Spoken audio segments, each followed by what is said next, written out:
जय हिंद dear student and friends. आज हम कक्षा 6 के विषय ज्योग्राफी के अंदर जो आता है हमारी दुनिया, यहाँ पे दिख रहा है हमारी दुनिया कक्षा 6 जो है इसी का हम जो चैप्टर नंबर अर्थात हमारा अध्याय जो है 3 उसी को हम पढ़ेंगे। तो आइए हम इसको स्टार्ट करते। देखिए यहाँ पे चैप्टर नंबर 3 जो है क्या है हमारा, तो ये हमारा देखिए अध्याय क्या है 3 नंबर। इसमें क्या है पृथ्वी के परिमंडल। अब जानेंगे, इसके पहले हम जानेंगे कि पृथ्वी के परिमंडल, परिमंडल क्या होता है उसके बारे में जानेंगे। पृथ्वी तो हम जानते हैं कि पृथ्वी एक ऐसा ग्रह है 8 ग्रह में जिस पे जीवन पाया जाता है। तो पहले पृथ्वी को बताए थे पृथ्वी। तो देखिए हम आपको बताए थे कि पृथ्वी 8 ग्रह होता है। कितना 8 ग्रह है, 1 2 3 4 5 6 7 8। हम पहले चैप्टर में बता चुके हैं। इसमें देखिए पृथ्वी यहाँ पे दिख रहा है तीसरा नंबर में सूर्य से दूरी के क्रम में और आकार में 5वां। ये पृथ्वी जो है, पृथ्वी एक ऐसा ग्रह है जिस पे जीवन पाया जाता है। ठीक, आप यहाँ से भी अच्छी तरह से देख सकते हैं। ये हमारा क्या है, ये हमारा प्यारा पृथ्वी है। पृथ्वी एक ऐसा लौता ग्रह जिस पे जीवन पाया जाता है। ठीक, ये देखिए यही पृथ्वी है। ये अपना अक्ष पे ये क्या कर रहा है, ये घूर्णन कर रहा है। क्या कर रहा है, घूर्णन कर रहा है। तो ये हमारा पृथ्वी है। ठीक, ये ध्यान में रखिएगा। अब नेक्स्ट देखते हैं। देखिए अब पृथ्वी के बारे में हम आपको बता चुके हैं, उसके बाद देखेंगे, अब देखेंगे परिमंडल अर्थात परिमंडल क्या है इसके बारे में जानेंगे।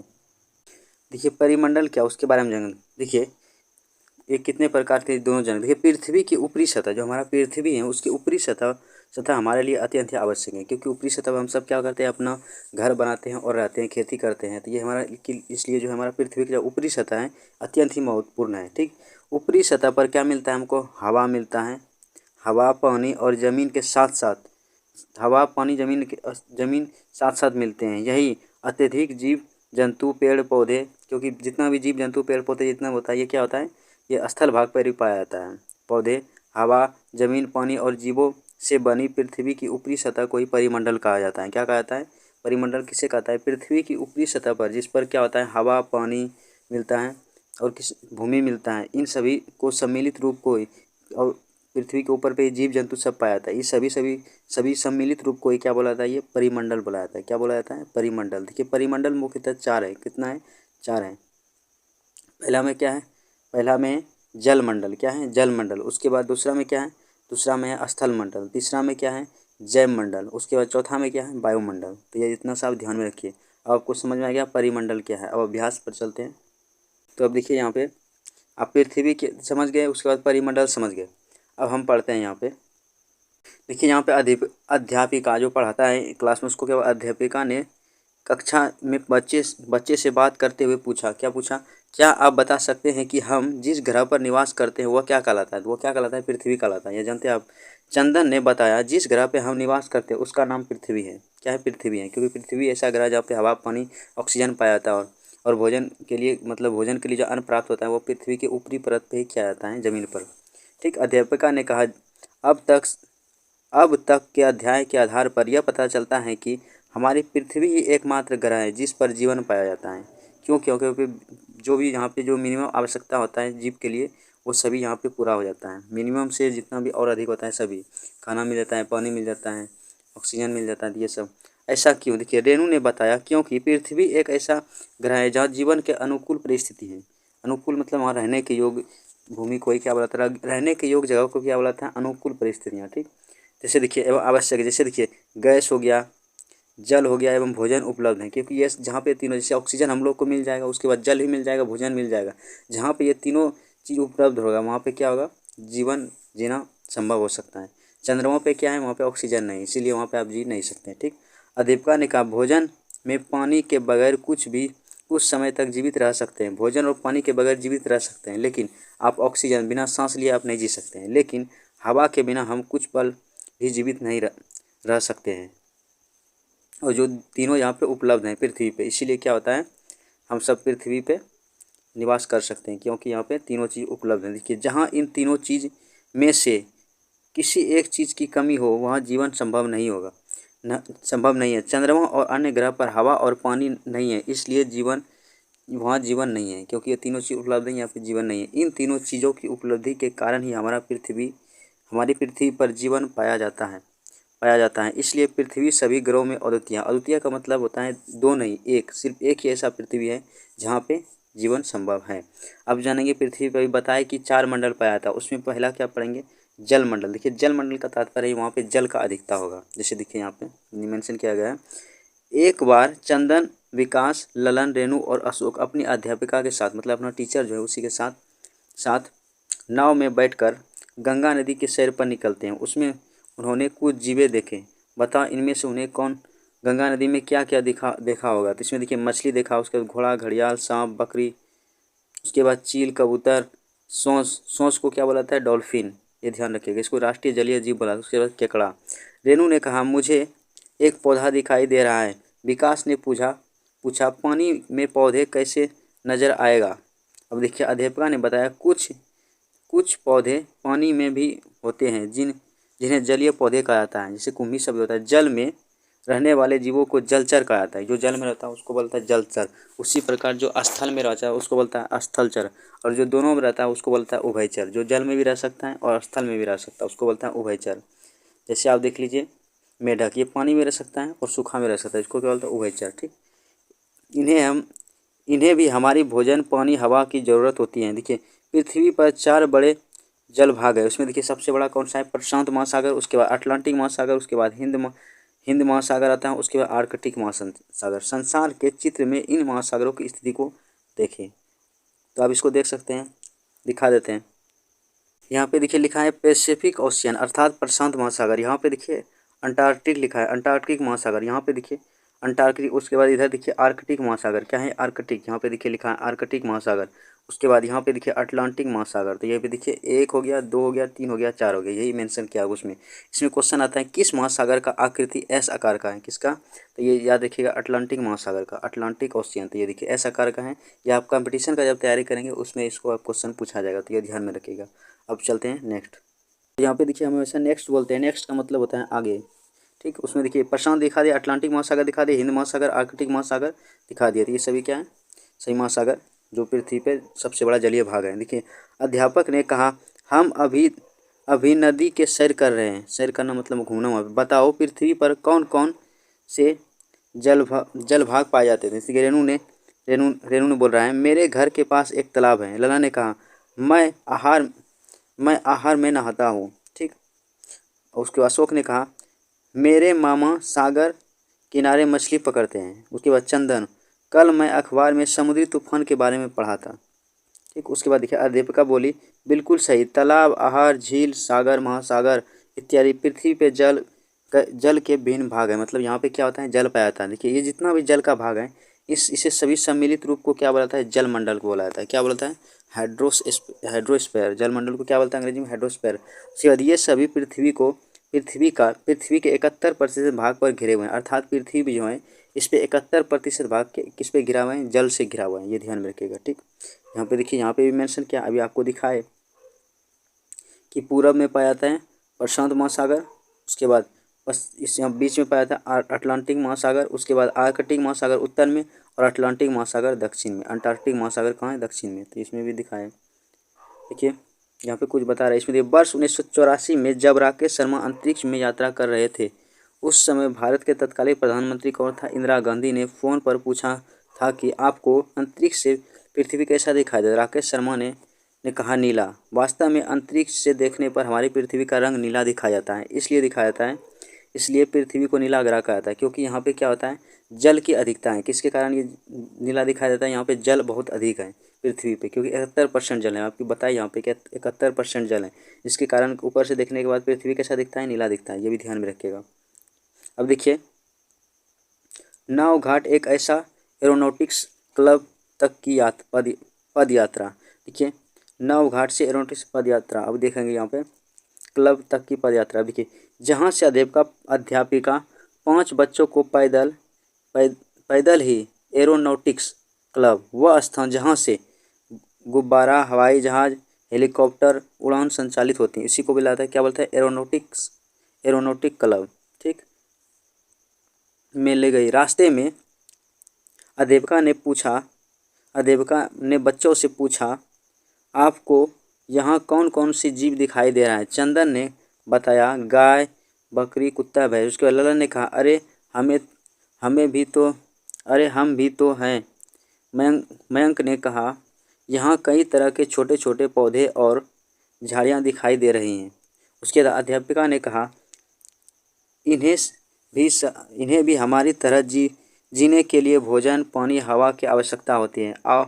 बताओ ये तीनों चीज़ें प्रकृति में कहाँ से मिलती हैं। तो इसमें देखिए, अब दिखाने अध्यापिका ने बच्चों से पूछा, जीव जंतु, पेड़ पौधे के अलावा आपको और क्या क्या चीज़ें दिखाई दे रहे थे। तालाब, जवाब मिला घर, उसके बाद कार, साइकिल, पत्थर, मिट्टी, पहाड़ इत्यादि। अध्यापिका ने पूछा, पृथ्वी का ऊपरी ठोस भाग जिसमें मिट्टी, कंकड़, पत्थर, पहाड़, मैदान आदि, पठार इत्यादि सम्मिलित को क्या बोलता है? स्थल मंडल। देखिए, जहाँ पे जब जल का अधिकता होता है उसको बोलते हैं जल मंडल, और जहाँ पे स्थल होता है उसको बोलते हैं स्थल मंडल। स्थल पे पाया जाता है ठोस मिट्टी, पाया जाता है कंकड़, पत्थर, मैदान इत्यादि, पठार, सब किस पे पाया जाता है? स्थल पे। इन सम्मिलित रूप को क्या बोलता है? स्थल मंडल। आपको स्थल मंडल समझ में आ गया। आपको दो मंडल हम बता चुके हैं परिमंडल में, एक बताए जनमंडल, दूसरा स्थल मंडल। अब बचाएं कौन? जीव मंडल बचाएं और वायुमंडल। इस स्थल मंडल पर ही हम अपने घर बनाते हैं, खेती बाड़ी करते हैं और विभिन्न प्रकार की क्रियाकलाप करते हैं। तो कहाँ पे करते हैं? ये सब स्थल मंडल। देखिए, स्थल किसको कहता है? स्थल संधि स्थल एक संकरा भाग है जो दो बड़े स्थल खंडों को एक दूसरे से जोड़ता है। जैसे यहाँ पे दिख रहा है अटलांटिक महासागर, ये क्या कर रहा है? दो जो स्थल हैं इसको अटलांटिक महासागर क्या कर रहा है? इसको दोनों को अलग कर रहा है। यहाँ पे देखिए, दो स्थलीय भाग को अलग कर रहा है, इसी को बोला जाता है स्थल संधि। देखिए, जल संधि क्या होता है? जहाँ पे छोटा पतला स्थल जो अलग करता है उसको बोलता है स्थल संधि। लेकिन जल संधि में क्या होता है? पानी का सकरा भाग जो बड़ी जल संधि हो, जैसे कि समुद्र तथा एक महासागरों को एक दूसरे से जोड़ते हैं, उसको क्या बोलता है? जल डमरू मध्य। क्या बोलता है? जल डमरू मध्य। जैसे यहाँ पे दिखा रहे हैं, जैसे यहाँ पे देख सकते हैं, ये क्या है? ये भारत का फोटो है। यहाँ पे देखिए, ये पूर्वोत्तर राज्य जो इधर 7 राज्य है। यहाँ पे देखिए सिक्किम जो छोटा रास्ता है यहाँ पे दिख रहा है, छोटा रास्ता, ये क्या है? सकरा रास्ता। इसको बोलेंगे स्थल, इसको बोलेंगे क्या बोलेंगे? यहाँ पे ये छोटा जो रास्ता दिख रहा है यहाँ पे जाने के लिए, इसको देखिए स्थल है यहाँ पे, इसको बोलेंगे स्थल संधि। क्या करेंगे? इसको बोलेंगे स्थल संधि, क्योंकि स्थल का ये छोटा सा भाग है जो पूर्वोत्तर ये 7 राज्य हैं, इसको क्या करता है? जोड़ता है। ठीक उसी प्रकार वो देखेंगे जल डमरू मध्य। देखिए, जब क्या बोलता है? जल संधि। जल संधि क्या होता है? एक दूसरे। अब देखिए जल संधि, देखिए जल संधि में भी जल, यहाँ पे देखिए लिखा है जल संधि। जल संधि पानी का सकरा भाग है जो दो बड़ी जल संधियों जैसे कि समुद्र तथा महासागरों को एक दूसरे को जोड़ता है, उसे क्या बोलता है? जल डमरू मध्य। जैसे यहाँ पे दिखाया गया है। यहाँ देखिए, एक क्या है? इधर से प्रशांत महासागर है, दूसरा अटलांटिक महासागर है। दोनों देखिए बड़ा जल संधि है और उसको अलग कर रहे हैं छोटा सा सकरा रास्ता। ठीक, पनामा नहर किसको जोड़ता है? इसको बीच में जो नहर है इसको बोलता है पनामा नहर। इसी को जोड़ता है दो बड़े जल संधि, एक अटलांटिक महासागर और प्रशांत महासागर। कौन जोड़ता है? पनामा जल संधि। पनामा जल संधि क्या करता है? पनामा नहर इसी को दोनों को जोड़ता है, ये ध्यान में रखिएगा। अब देखिए यहाँ पे लिखा हुआ है जमीन से आकाश की ओर। अब यहाँ पे लिखा है, देखिए जल संधि, यहाँ पे लिखा है जल संधि। उसके बाद यहाँ पे देखिए स्थल संधि का उदाहरण है। यहाँ पे क्या है? स्थल। यहाँ पे देखिएगा ये क्या कर रहा है? एक बड़ा स्थल को एक छोटा स्थल से अलग कर रहा है, इसको बोलते हैं स्थल संधि। और यहाँ पे जल संधि। यहाँ पे देखिए पाक जल डमरू मध्य है, इस भारत और श्रीलंका को अलग करता है बीच में। ये लगभग 16 से 20 किलोमीटर पड़ता है बीच में, मतलब जल वाला क्षेत्र, जिसके कारण आप श्रीलंका में प्रवेश कर सकते हो। उसके बाद जमीन से आकाश की ओर। देखिए, एरोनॉटिक क्लब में पहुंचने पर सभी बच्चे बहुत ही उत्साहित थे। एक बड़े गुब्बारे के साथ लगी डोरी में बैठकर वे आकाश की ओर उड़ने लगे। जैसे देखिए क्या बोला जाता है?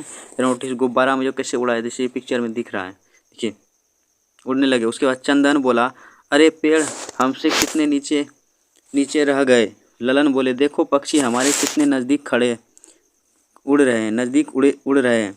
रेणु बोली, वह देखो बगुले का झुंड। अध्यापिका ने बताया, हवा में उड़ने वाले पक्षी नभचर कहलाते हैं। क्या कहलाता है? नभचर। नभ मतलब क्या होता है? आकाश होता है। नभचर कहलाता है। इन्हें भी हमारी तरह भोजन, पानी, हवा की ज़रूरत होती है। इन तीनों चीज़ें इन्हें कहाँ से मिलते हैं? अध्यापिका ने बोली, इन पक्षियों के अलावा और भी बहुत सी चीज़ें हैं।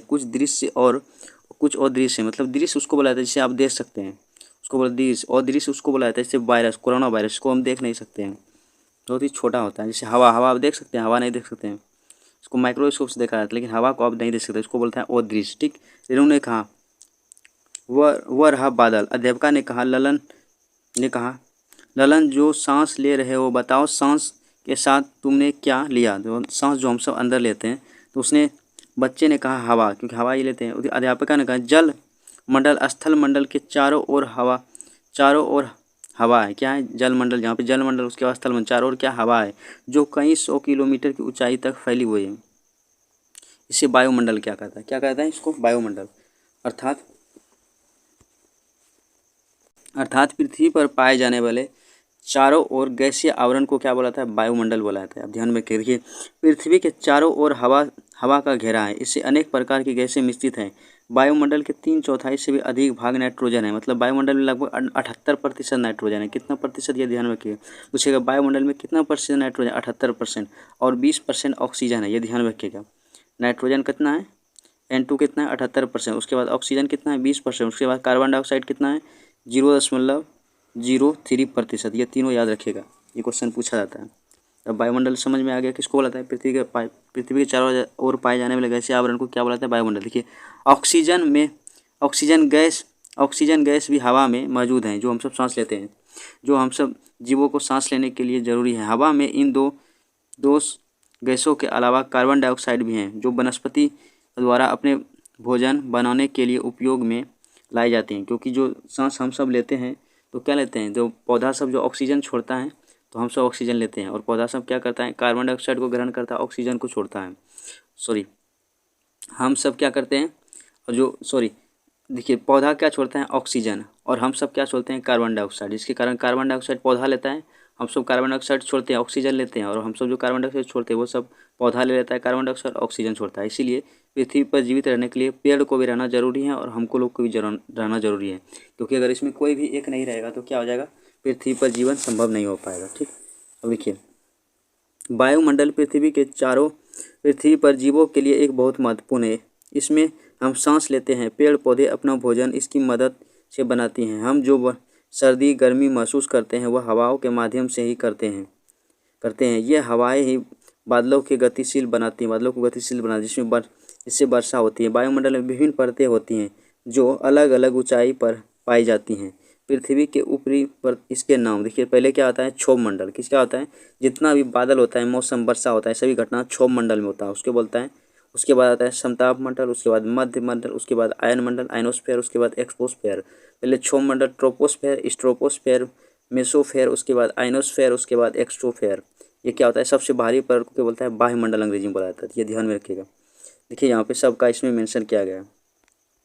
सबसे नीचे क्या होता है? क्षोभ मंडल। क्षोभ मंडल में क्या होता है? क्षोभ मंडल में जितना भी ऑक्सीजन होता है, वायु की मात्रा होता है, जितना भी बादल सब बनता है, ये कहाँ बनता है? ये क्षोभ मंडल में बनता है। उसके बाद समताप मंडल। इसमें क्वेश्चन आता है कि वायुयान कहाँ उड़ता है? तो वायुयान उड़ता है समताप मंडल। कहाँ पे उड़ता है? समताप मंडल। जितना भी वायुयान होता है ये सब कहाँ उड़ता है? हेलीकॉप्टर सब कहाँ? हेलीकॉप्टर नहीं, ये जितना भी होता है एरोप्लेन सभी कहाँ उड़ता है? समताप मंडल। हेलीकॉप्टर तो क्षोभ मंडल में ही उड़ता है। ठीक, उसके बाद आता है मध्य मंडल। इसमें उल्का पिंड सब दिखाई देता है, ये मध्य मंडल में सोफेयर। उसके बाद उष्ण मंडल, उसको बोलता है आयन मंडल, इसको बोलता है अंग्रेजी में आयनोस्फेयर। यहाँ पे गैसों का क्या होता है? गैसों का यहाँ पे आयनीकरण होता है। उसके बाद आता है वायुमंडल। वायुमंडल में क्या होता है? एक्सोस्फेयर में इसमें कृत्रिम उपग्रह होता है। कितना होता है? कृत्रिम, जो सैटेलाइट छोड़ा जाता है, जैसे हम आर्यभट्ट सब को छोड़ा जाता है, यहीं पे ये सैटेलाइट को छोड़ा जाता है। ठीक, ये ध्यान में रखिएगा। तो अब सही मंडल को जान गए कितना मंडल होता है? 1 2 3 4 5 मंडल है, सभी को आप जान गए।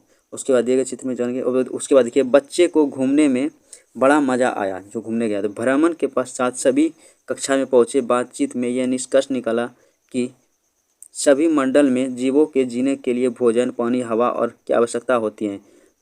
अध्यापिका ने बच्चों से पूछा, सभी मंडल के जीवों को हवा किस मंडल से मिलती है? तो रेणु कहा वायुमंडल से, क्योंकि वायुमंडल में ही हवा होता है। जी, विकास ने प्रश्न किया, तो मछली को हवा कहाँ से मिलता है? देखिए, पानी के अंदर भी एक प्रकार का ऑक्सीजन पाया जाता है जो घुलनशील रहता है।